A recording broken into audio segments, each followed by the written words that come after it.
전라도 깊은 산골 마을. 봄 기운이 완연한 4월의 어느 날이었습니다. 최순덕은 3대째 내려온 한옥마루에 앉아 마당에 매화나무를 바라보고 있었어요. 올해로 72, 주름진 손등과 굽은 허리가 세월을 말해주었지만 그녀의 눈빛만큼은 여전히 또렷했죠. 20년 전 남편이 세상을 떠났고 10년 전엔 큰아들마저 교통사고로 잃었습니다. 이제 남은 건 서울에서 사업한다는 둘째 석호뿐이었어요.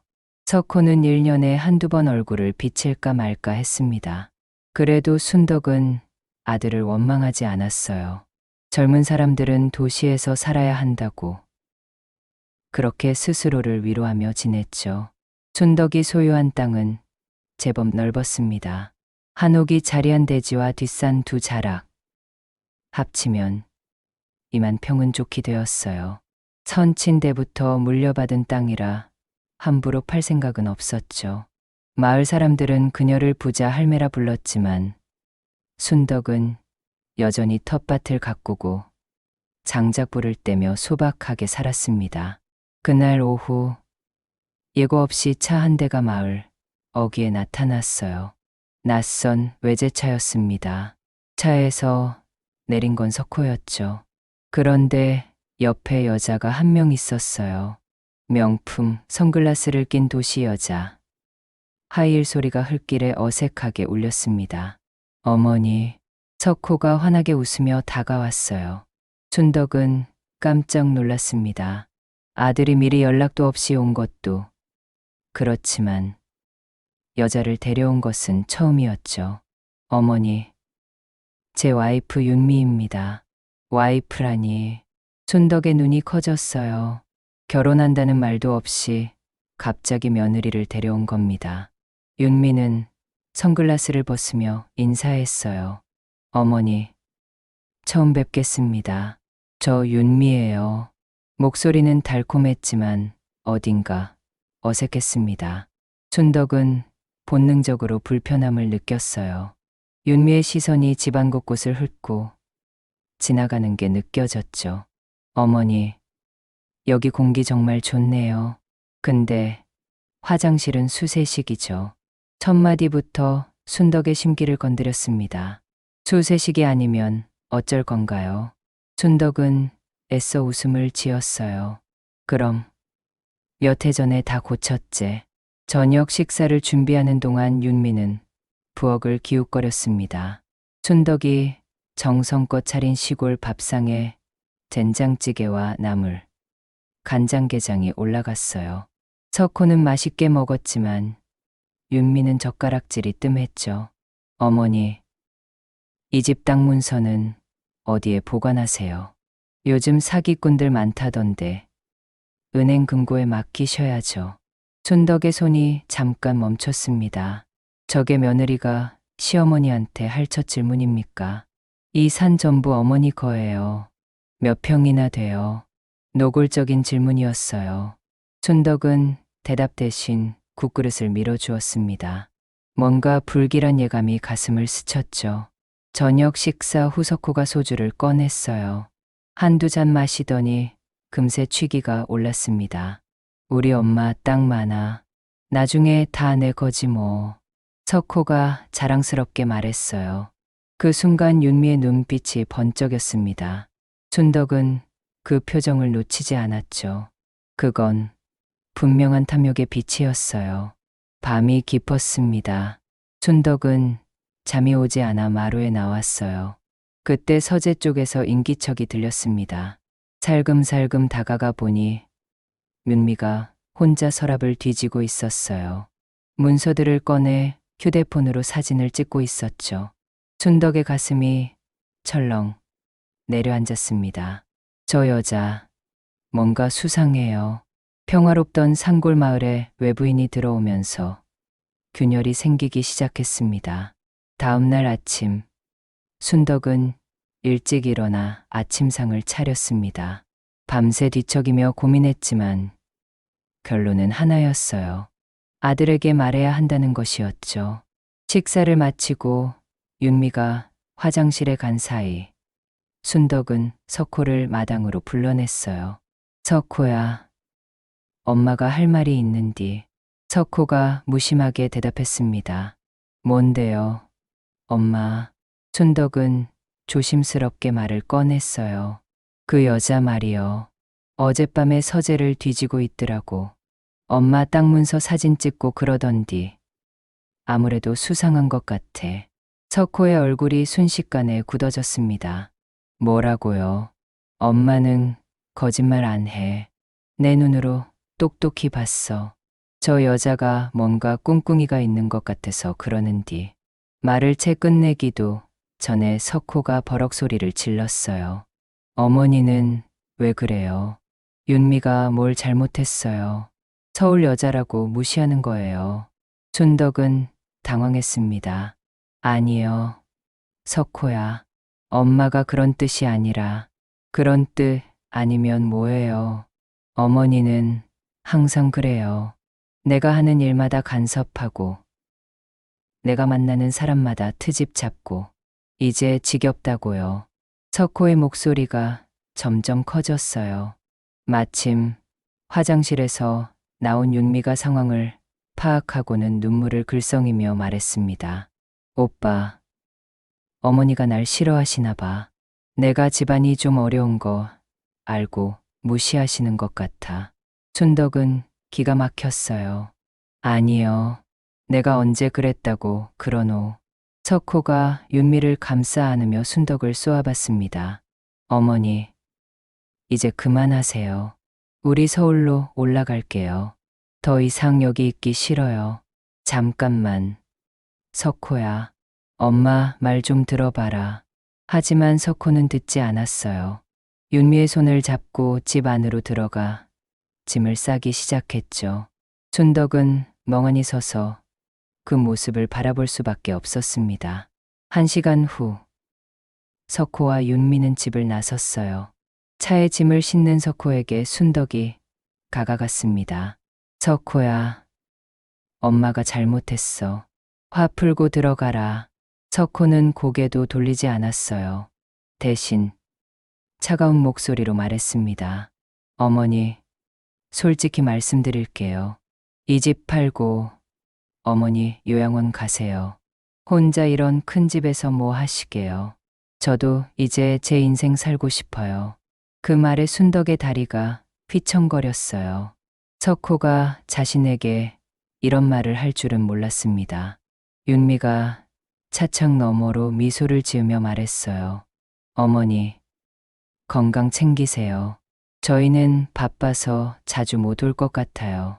차가 멀어져 갔습니다. 먼지만 남긴 채 사라져가는 차를 바라보며 순덕은 그 자리에 주저앉았어요. 가슴이 무너져 내리는 것 같았습니다. 그 후로 6개월이 흘렀어요. 석호에게서는 단 한 통의 연락도 오지 않았습니다. 명절이 지나고 순덕의 생일이 지나도 아무 소식이 없었죠. 순덕은 매일 핸드폰을 들여다보며 아들의 연락을 기다렸지만 헛수고였어요. 마을 이장이 걱정스럽게 물었습니다. 순덕이, 석호 녀석, 요즘 어째 얼굴도 안 보이노.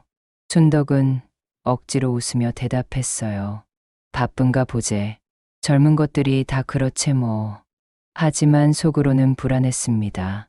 그날 밤 본 윤미의 눈빛, 그리고 서재를 뒤지던 모습이 자꾸 떠올랐어요. 뭔가 잘못되고 있다는 예감이 가슴을 짓눌렀죠. 가을이 지나고 겨울이 찾아왔습니다. 순덕은 혼자 김장을 담그고 혼자 장작을 패며 긴긴 겨울밤을 보냈어요. 모자간의 단절은 깊어져만 갔고 순덕의 불안은 눈처럼 쌓여갔습니다. 겨울이 깊어진 어느 날 밤, 찬바람이 매섭게 불어대는 밤이었습니다. 순덕은 아궁이에 불을 지피고 있었어요. 밤 11시가 넘은 시각, 갑자기 대문을 두드리는 소리가 들렸습니다. 쿵, 쿵, 쿵. 누가 이 밤중에 찾아온 걸까요? 순덕은 의아해하며 대문을 열었어요. 그 순간 그녀는 비명을 삼켜야 했습니다. 석호가 쓰러져 있었어요. 거지 같은 몰골이었습니다. 너덜너덜한 옷, 떡진 머리, 수염이 덥수룩하게 자란 얼굴. 그것이 6달 전 잘 나가던 아들의 모습이라고는 믿을 수 없었죠.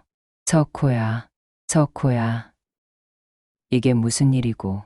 순덕이 아들을 일으켜 세우려 하자 석호가 신음했어요. 엄마, 살려줘. 목소리는 겨우 들릴 정도로 작았습니다. 순덕은 온 힘을 다해 아들을 방으로 끌고 들어갔어요. 석호의 몸에서 열이 펄펄 끓고 있었죠. 며칠 밤낮을 순덕은 아들을 간호했습니다. 물수건으로 이마를 식혀주고 죽을 끓여 먹였어요. 석호는 헛소리를 중얼거리며 악몽에 시달렸죠. 사흘째 되던 날, 순덕은 석호의 옷을 빨려고 가방을 뒤지게 되었습니다. 그런데 가방 안쪽 주머니에서 서류 뭉치가 나왔어요. 떨리는 손으로 서류를 펼쳐본 순덕은 그 자리에서 얼어붙었습니다. 첫 번째 서류는 부동산 매매 계약서였어요. 순덕 명의의 땅 2만 평이 5억에 팔렸다는 내용이었습니다. 도장이 찍혀 있었지만 순덕은 그런 계약서에 도장을 찍은 적이 없었어요. 위조였죠. 두 번째는 차용증이었습니다. 석호 명의로 15억을 빌렸다는 사채 문서였어요. 이자율은 연 30%. 말도 안 되는 살인적인 조건이었습니다. 세 번째는 사진들이었어요. 윤미가 낯선 남자와 친밀하게 찍힌 사진들. 고급 레스토랑, 호텔 앞, 명품 매장. 두 사람은 연인처럼 보였죠. 사진 뒷면에는 강 사장이라는 메모가 적혀 있었습니다. 순덕의 손이 부들부들 떨렸어요. 모든 퍼즐이 맞춰지는 순간이었습니다. 윤미는 처음부터 재산을 노리고 접근한 것이었죠. 이틀 후 석호가 깨어났어요.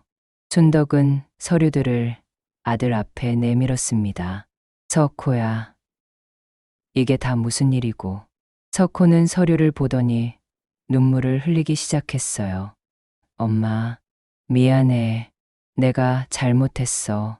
그리고는 모든 걸 고백했습니다. 결혼 후 윤미는 석호에게 사업 투자를 권유했다고 해요. 큰 돈을 벌 수 있다며 계속 부추겼죠. 석호는 윤미를 믿고 퇴직금을 전부 투자했지만 그건 처음부터 사기였습니다. 투자금이 사라지자 윤미는 울면서 이것만 있으면 만회할 수 있다며 어머니의 땅을 담보로 대출받자고 했대요. 석호가 망설이자 윤미가 몰래 도장을 훔쳐 위조 계약서를 만들었죠. 그것도 모자라 강 사장이라는 사채업자에게서 15억을 빌렸다고 합니다. 윤미가 주선한 일이었어요. 석호는 그때서야 모든 게 사기라는 걸 깨달았지만 이미 늦었죠. 윤미가 어머니 도장 훔쳐서 땅 팔았어요. 사채업자들이 날 잡으러 다녀요. 강 사장이랑 윤미는 처음부터 한패였어요. 전 죽을 것 같아요, 엄마. 석호가 무릎을 꿇고 울었습니다. 순덕은 아들의 어깨를 잡았어요. 분노보다는 슬픔이 먼저 밀려왔죠. 그날 밤, 순덕은 잠들지 못했습니다. 서류들을 펼쳐놓고 한참을 들여다봤어요. 3대째 내려온 땅. 평생 지켜온 재산이 한순간에 사라질 위기에 처했습니다. 하지만 순덕은 주저앉지 않았어요. 그녀의 눈빛에 결연한 의지가 서렸습니다. 저것들이 상골 할매를 만만히 봤구나. 이대로 당하고만 있을 순덕이가 아니었죠. 다음 날 아침, 순덕은 일찍 일어나 마을 이장댁으로 향했습니다. 이장 박철수는 순덕과 같은 또래로 평생을 이웃하며 살아온 사람이었어요. 이장님, 나 좀 도와줘야겠어. 순덕의 심각한 표정을 본 박 이장이 놀라며 물었습니다. 무슨 일이요? 순덕이. 순덕은 떨리는 목소리로 지난 6개월간의 일들을 털어놓았어요. 윤미가 나타난 것부터 석호가 쓰러져 돌아온 것까지, 그리고 위조된 서류들까지 모두 설명했죠. 박 이장은 혀를 찼습니다. 이거 큰일인디. 경찰에 신고해야 쓰겄어. 하지만 순덕은 고개를 저었어요. 그냥 신고만 해서는 안 돼. 저것들이 워낙 교활한 놈들이라 증거를 확실히 잡아야 해. 박 이장이 잠시 생각하더니 말했습니다. 그러면 내 조카한테 한번 물어보자. 서울서 변호사 하는 녀석인디. 이런 일에 밝을 거요. 그날 오후 박 이장의 조카 박민우 변호사가 산골마을로 내려왔어요. 30대 중반의 깔끔한 인상. 초류 가방을 든 그는 도시 사람 특유의 날카로운 눈빛을 가지고 있었습니다. 순덕은 박민우에게 모든 서류를 보여주었어요. 박민우는 한참 동안 서류를 검토하더니 무거운 표정으로 말했죠. 어르신, 이건 조직적 범죄입니다. 단순 사기가 아니라 계획적으로 재산을 노린 겁니다. 바로 경찰에 신고해야 합니다. 순덕이 물었어요.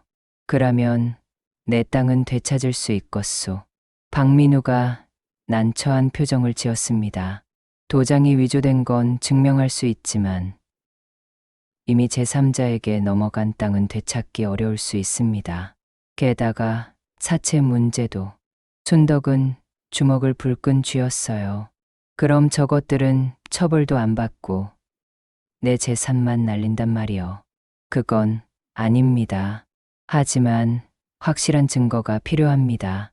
범행을 자백받거나 공범 관계를 입증할 수 있는 결정적 증거 말이죠. 순덕의 눈이 번뜩였습니다. 그럼 내가 직접 그 증거를 만들어내야겠네. 박민우가 놀라 물었어요. 어르신, 무슨 말씀이신지.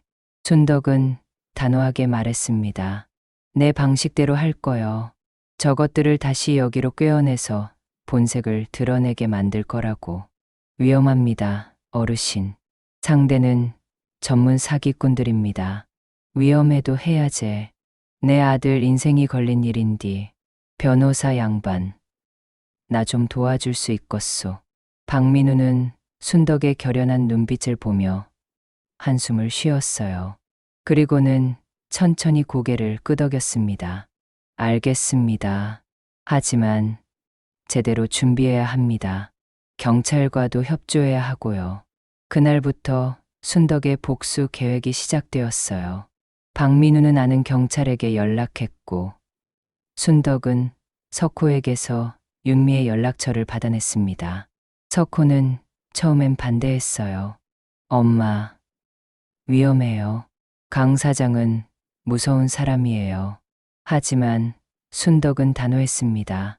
너는 엄마 말만 듣고 있어라. 내가 다 해결할 테니께. 박민우가 순덕의 스마트폰에 녹음 앱을 설치했어요. 통화 내용을 자동으로 녹음하는 기능도 활성화시켰죠.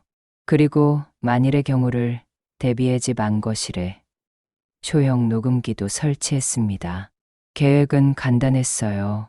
순덕이 큰 병에 걸려 유언장을 쓰려 한다는 거짓 정보를 흘리는 것. 윤미와 강 사장이 돈 냄새를 맡고 내려오면 그들의 대화를 녹음해 증거를 확보하는 거였죠. 마을 이장과 부녀회장도 협조하기로 했어요. 필요하면 증인으로 나설 준비도 했습니다. 모든 준비가 끝난 밤, 순덕은 마루에 앉아 어두운 하늘을 올려다봤어요. 별들이 총총히 빛나고 있었습니다. 여보, 하늘에서 지켜봐 주이소. 내가 우리 석호 꼭 지켜낼 테니께.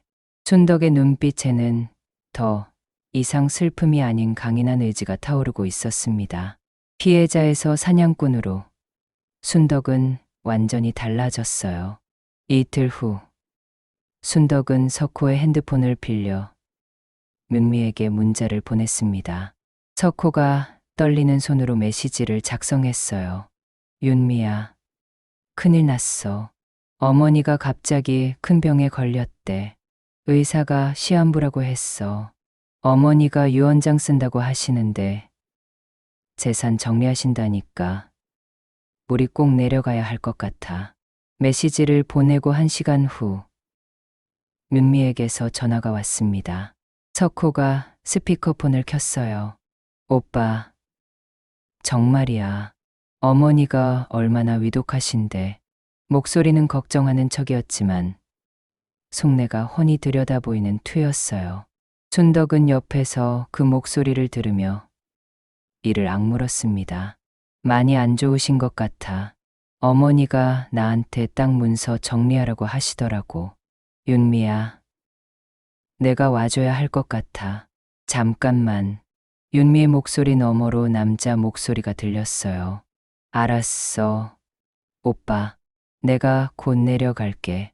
혼자 안 가고 아는 분이랑 같이 갈게. 재산 문제는 전문가가 봐야 하니까. 전문가라니. 춘덕은 피식 웃었어요. 강 사장을 데려오겠다는 소리였죠. 사흘 후 윤미가 산골 마을로 내려왔습니다. 예상대로 옆에는 50대 중반의 남자가 함께였어요. 값비싼 정장에 금반지를 낀 남자. 강 사장이 틀림없었죠. 어머님, 어디 편찮으세요? 윤미가 현관에 들어서자마자 과장된 걱정, 어린 목소리로 말했어요. 하지만 그녀의 눈은 집안 곳곳을 훑고 있었습니다. 춘덕은 거실, 방석에 앉아 있었어요. 일부러 창백하게 화장을 지운 채 기침을 했죠. 왔구나. 들어와 앉거라. 윤미가 강 사장을 소개했습니다. 어머니, 이분은 제 친오빠 친구분이신 강 사장님이에요. 금융업을 하시는데 어머니 재산 정리하시는 거 도와드릴 수 있대요. 강 사장이 번지르르하게 웃으며 인사했어요. 어르신, 반갑습니다. 요즘 재산 문제로 자식들 싸우는 경우 많은데 제가 깔끔하게 정리해드리겠습니다. 춘덕은 고개를 끄덕였어요. 그래, 고맙구만. 차를 내오며 순덕이 말을 꺼냈습니다. 사실은 말이요. 내가 얼마 못 살 것 같아서 땅을 다 팔았어. 현금으로 20억 만들어놨지. 그 순간 윤미와 강 사장의 눈빛이 동시에 번쩍였어요. 춘덕은 그 표정을 놓치지 않았습니다. 20억이요. 강 사장이 침을 꿀꺽 삼켰어요. 그래. 은행에 그냥 넣어두긴 뭐하고 해서 금고에 보관 중이요.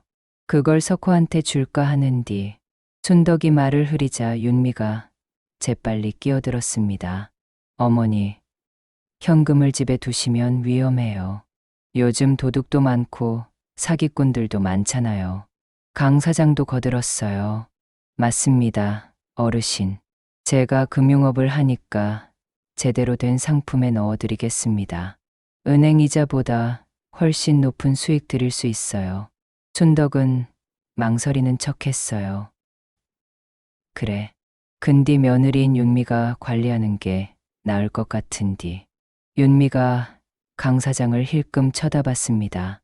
그리고는 석호를 향해 돌아섰어요. 오빠, 사실 우리 이혼해야 할 것 같아. 석호가 충격받은 표정을 지었어요. 뭐라고? 윤미의 목소리가 차갑게 변했습니다. 솔직히 말할게. 난 강 사장님이랑 재혼할 거야. 우리 처음부터 그런 사이였어. 오빠는 그냥 징검다리였어. 석호가 의자에서 일어나려 했지만 순덕이 눈짓으로 제지했어요. 녹음기는 여전히 작동 중이었죠. 윤미가 계속 말했습니다. 어머니, 재산은 제가 관리할 거예요. 석호 오빠는 무능력자잖아요. 빚만 잔뜩 지고 어머니도 아시잖아요. 오빠가 얼마나 무능한지. 강 사장이 웃으며 거들었어요. 어르신, 걱정 마세요. 저희가 깔끔하게 처리해 드릴게요. 어르신이 돌아가시면 재산은 자연스럽게 며느리한테 가는 거고 저희가 잘 불려드릴게요. 춘덕은 숨을 깊이 들이마셨습니다. 이제 결정적인 한 방이 필요했어요. 그래. 그러면 너희가 다 알아서 해라. 근디 한 가지만 물어보자. 우리 석호는 어쩔 거고. 윤미가 비웃듯 말했어요. 석호, 오빠요. 저희는 상관없어요. 알아서 살겠죠. 어차피 이혼하면 남남이고. 어머니 재산은 제 거니까요. 바로 그 순간이었습니다. 바로 그 순간. 방문이 열리며 박민우 변호사가 들어섰습니다. 그 뒤로 경찰 2명이 따라 들어왔어요. 뭐야? 윤미가 화들짝 놀라며 자리에서 일어났습니다. 강 사장도 당황한 표정으로 뒤를 돌아봤어요. 여기 누구시오? 무슨 권한으로 남의 집에? 박민우가 차분하게 말했습니다. 저는 최순덕 어르신의 법률대리인 박민우 변호사입니다. 그리고 이분들은 경찰이십니다. 경찰 한 명이 앞으로 나서며 신분증을 꺼냈어요. 저는 전주지방경찰청 형사과 소속입니다. 2분, 사문서 위조, 사기, 공갈 혐의로 체포하겠습니다. 윤미의 얼굴이 새하얗게 질렸어요. 뭔 소리예요? 우리가 뭘 잘못했다고요? 순덕이 천천히 일어나 거실 탁자 위에 스마트폰을 집어들었습니다. 이것 좀 보거라. 박민우가 노트북을 켜서 방금 전 대화 내용을 재생했어요. 윤미와 강 사장의 목소리가 또렷하게 흘러나왔죠. 석호 오빠는 무능력자잖아요. 어르신이 돌아가시면 재산은 자연스럽게 며느리한테 가는 거고. 석호 오빠요? 저희는 상관없어요. 어머니, 재산은 제 거니까요. 강 사장이 벌떡 일어났어요. 이건 불법 녹음이야. 증거, 능력이 없어. 박민우가 차갑게 웃었습니다. 본인의 집에서 본인이 녹음한 건 합법입니다. 게다가 이것만 있는 게 아니죠. 박민우는 서류 뭉치를 꺼냈어요. 위조된 토지 매매 계약서, 사채 차용증, 그리고 윤미와 강 사장이 함께 찍힌 사진들이었습니다. 도장 위조, 감정 결과도 나왔습니다. 최순덕 어르신의 도장이 아닌 위조, 도장으로 확인됐어요. 게다가 강 사장, 당신은 과거에도 비슷한 수법으로 3건의 전과가 있죠. 강 사장의 얼굴이 일그러졌어요. 당신들이 뭘 안다고. 경찰이 수갑을 꺼내며 다가왔습니다. 2분 모두 동행하시죠. 조사받으실 게 많습니다. 윤미가 발버둥 쳤어요. 싫어요. 저 억울해요. 강 사장이 시킨 거라고요. 저도 피해자예요. 하지만 강 사장이 윤미를 노려봤습니다. 뭔 소리야. 내가 먼저 이 집 재산 정보 다 알아온 거잖아. 넌 공범이야. 2 사람은 서로를 비난하며 추태를 부렸어요. 경찰이 2를 각각 제압하며 수갑을 채웠죠. 윤미가 끌려가면서도 소리쳤습니다. 어머니, 살려주세요. 제가 잘못했어요. 용서해 주세요. 순덕은 차갑게 그녀를 내려다봤어요. 용서. 내 아들 인생 망쳐놓고 용서를 바라노. 넌 감옥에서 실컷 반성해라. 강 사장도 발버둥 쳤지만 소용없었습니다. 이거나 내가 누군 줄 알아. 내 뒤에 큰 사람들 있어. 박민우가 냉소를 지었어요. 그 큰 사람들도 곧 함께 조사받게 될 겁니다. 조직적 범죄로 수사가 확대될 테니까요. 2 사람이 경찰차에 실려 마을을 떠났습니다. 구경 나온 마을 사람들이 수군거렸어요. 저것들이 순덕이네. 재산 노렸구만. 서울 것들은 믿으면 안 되는디. 순덕은 멍하니 서서 사라져가는 경찰차를 바라봤습니다. 긴장이 풀리자 다리가 후들거렸어요. 석호가 얼른 어머니를 부축했죠. 엄마, 괜찮으세요? 순덕은 아들의 손을 꽉 잡았습니다. 괜찮다. 이제 다 끝났어. 박민우가 다가와 말했어요. 어르신, 정말 대단하십니다. 침착하게 잘 대응하셨어요. 고맙소, 변호사 양반. 덕분에 내 재산도 지키고 아들도 구했구만. 앞으로 재판 준비해야 합니다. 제가 계속 도와드리겠습니다. 위조된 땅 문서는 무효 처리될 거고 사채 계약도 취소될 겁니다. 순덕은 깊은 한숨을 내쉬었어요. 길고 긴 전쟁이 끝나가고 있었습니다. 거실로 돌아온 순덕은 방석에 주저앉았죠. 석호가 옆에 무릎 꿇고 앉았어요. 엄마, 다 내 잘못이에요. 순덕은 아들의 머리를 쓰다듬었습니다. 이제 그만 자책해라. 중요한 건 내가 살아 돌아온 거요. 모자는 한참 동안 말없이 앉아 있었어요. 창밖으로 겨울해가 지고 있었습니다. 어둠이 내리고 있었지만 순덕의 마음은 오히려 밝았죠. 정의가 승리한 것입니다. 석 달 후 전주지방법원 제3법정에 윤미와 강 사장이 나란히 피고인석에 앉았습니다. 순덕과 석호는 증인석 옆에 자리를 잡았어요. 재판장이 망치를 두드리며 개정을 선언했습니다. 피고인 강민석과 조윤미에 대한 사기, 사문서 위조, 공갈 혐의 사건을 개정하겠습니다. 검사가 일어나 기소 내용을 낭독했어요. 피고인들은 10년간 전국을 돌며 곡거노인과 홀부모 가정을 상대로 결혼 사기를 저질러 왔습니다. 피해자는 최소 8명, 피해액은 총 50억 원에 달합니다. 방청석에서 웅성거림이 일었어요. 순덕은 주먹을 꽉 쥐었습니다. 자기 아들만 당한 게 아니었던 거죠. 검사가 계속 말했습니다. 특히 피고인 조윤미는 결혼을 빙자해 피해자 가족에게 접근했고 피고인 강민석은 사채업자로 위장해 피해자들을 빚더미에 앉혔습니다. 두 사람은 10년간 조직적으로 범행을 저질러 왔습니다. 윤미의 변호인이 일어났어요. 재판장님, 제 의뢰인은 강민석에게 협박당한 피해자입니다. 모든 범행을 주도한 건 강민석이고 하지만 검사가 증거를 제시했습니다. 윤미가 과거 피해자들의 집을 사전 답사한 기록, 재산 정보를 조사한 문서, 강민석과 주고받은 수십 통의 범행 계획 메시지들이었죠. 재판장이 윤미를 쳐다봤어요. 피고인, 할 말 있습니까? 윤미는 고개를 떨구고 있었습니다.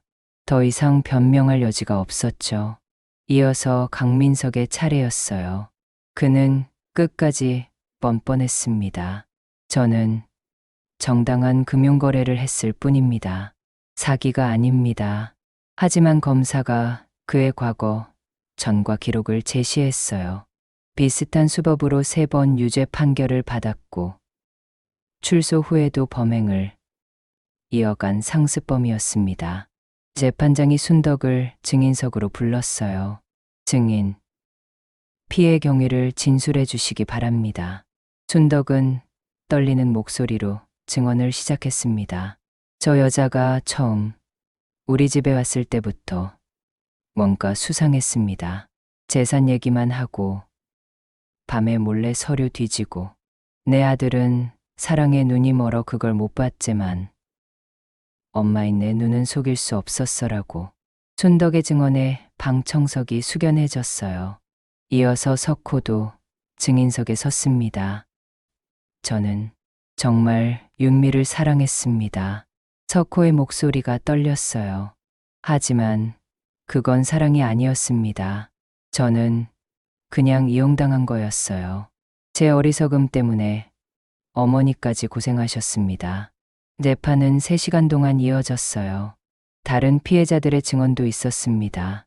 윤미와 강민석에게 당해 파산하고 가정이 파탄난 사람들의 이야기였죠. 마침내 판결의 시간이 왔습니다. 재판장이 판결문을 낭독하기 시작했어요. 피고인 강민석은 조직적 사기 행각의 주모자로서 재질이 매우 불량하고 10년간 여러 피해자를 양산했으므로 징역 12년을 선고합니다. 강민석이 벌떡 일어나 소리쳤어요. 이건 부당해요. 항소하겠습니다. 재판장이 망치를 두드리며 정숙을 명했습니다. 피고인 조윤미는 공범으로서 적극 가담했고 간성에 기미가 없으므로 징역 8년을 선고합니다. 윤미는 그 자리에 주저앉아 울기 시작했어요. 하지만 그 눈물에는 진정한 뉘우침이 없어 보였습니다. 그저 자신의 처지를 한탄하는 눈물이었죠. 법정을 나서는 순덕의 어깨를 석호가 부축했어요. 복도에서 박민우 변호사가 기다리고 있었습니다. 어르신, 수고 많으셨습니다. 이제 땅 문서도 정상적으로 회복될 겁니다. 고맙소, 변호사 양반. 덕분에 정의를 세웠구만. 법원 계단을 내려오는데 석호가 걸음을 멈췄어요. 그리고는 순덕 앞에 무릎을 꿇었습니다. 엄마, 내가 미쳤었어. 용서해줘. 석호의 눈에서 뜨거운 눈물이 흘러내렸어요.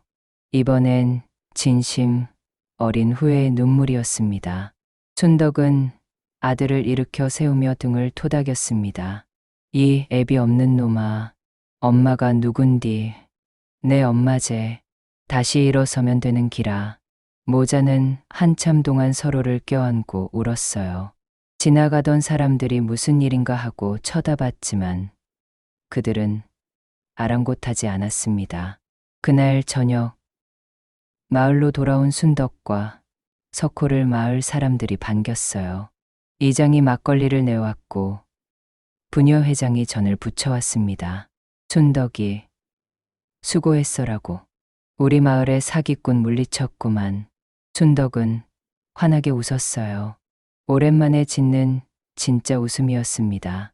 석호도 옆에서 수줍게 웃고 있었죠. 긴 악몽이 끝나고 평화가 돌아오고 있었습니다. 1년이 흘렀습니다. 산골마을에 다시 가을이 찾아왔어요. 단풍이 산을 붉게 물들이고 들판에는 황금빛 벼익이 고개를 숙이고 있었죠. 한옥마당에서 순덕과 석호가 나란히 앉아 배추를 다듬고 있었습니다. 김장철이었어요. 석호는 1년 전 서울 생활을 정리하고 산골로 완전히 내려와 어머니 곁에서 살고 있었죠. 엄마, 이 배추 이렇게 자르는 거 맞아요? 석호가 서툰 손놀림으로 배추를 반으로 가르며 물었어요. 순덕이 피식 웃었습니다. 아이고, 그것도 못하노. 이리 줘봐라. 순덕이 능숙하게 배추를 손질했어요. 석호는 그 모습을 지켜보며 따라했죠. 서툴렀지만 정성스러웠습니다. 석호는 마을 농협에 취직해 일하고 있었어요. 월급은 서울 다닐 때보다 적었지만 표정은 훨씬 밝았습니다. 흙을 밟고 사는 삶, 어머니와 함께하는 평범한 일상이 그를 치유하고 있었죠. 마을 사람들도 석호를 따뜻하게 받아줬어요. 처음엔 수군거림도 있었지만 석호가 성실하게 일하는 모습을 보며 다들 인정해줬습니다. 석호야, 순덕이 배추를 다듬다 말고 아들을 쳐다봤어요. 엄마가 하나 물어봐도 되겠노? 뭐든 물어보세요, 엄마. 시집 한 번 더 가봐라. 이번엔 엄마가 골라줄게. 옆마을에 괜찮은 처자가 있는디. 석호가 피식 웃었어요. 괜찮아요. 당분간은 엄마랑 살래요. 결혼은 천천히 생각할게요. 순덕은 아들의 머리를 쓰다듬었습니다. 그래, 천천히 해라. 급할 거 하나 없제. 두 사람은 다시 배추를 다듬기 시작했어요. 오후 햇살이 따스하게 마당을 비추고 있었습니다. 저녁이 되자 순덕이 막걸리 한 병을 꺼내왔어요. 석호와 마주 앉아 잔을 기울였죠. 석호야, 뭐 많이 달라졌다. 석호가 막걸리 잔을 내려놓으며 물었어요. 어떡해요? 사람 눈빛이 달라졌어. 예전에는 뭔가에 쫓기는 것 같더니 이제는 마음이 편안해 보여. 석호는 잠시 침묵했습니다. 그러다 천천히 입을 열었어요. 엄마, 전 1년 전에 다시 태어난 것 같아요. 그때 죽을 뻔했거든요.